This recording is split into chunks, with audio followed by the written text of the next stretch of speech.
নিজ গৃহে হাতে তৈরি উদ্যোক্তাদের পণ্যগুলো সামাজিক যোগাযোগ মাধ্যমে সহায়তায় ক্রেতাদের দৃষ্টি আকর্ষণকারী উদ্যোক্তাদের ব্যবসা আরও সমৃদ্ধ করতে বিয়ানীবাজারে ৩ উদ্যোক্তার পরিকল্পনা অনুষ্ঠিত হচ্ছে ক্ষুদ্র উদ্যোক্তা মেলা ২০২৫।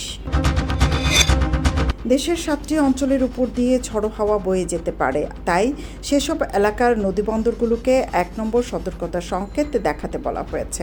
শনিবার এমন পূর্বাভাস দিয়েছে আবহাওয়া অফিস। আগামী ১৪ মে সিলেট থেকে এই বছরের সরাসরি হজ ফ্লাইট শুরু হচ্ছে। প্রথম দিন ৪১৯ জন যাত্রী নিয়ে বাংলাদেশ বিমানের একটি ফ্লাইট মদিনার উদ্দেশ্যে ওসমানী আন্তর্জাতিক বিমানবন্দর ছেড়ে যাবে। গত বছরের ন্যায় এবারও সিলেট থেকে সর্বমোট ৫টি হজ ফ্লাইট পরিচালিত হবে বলেও জানা যায়।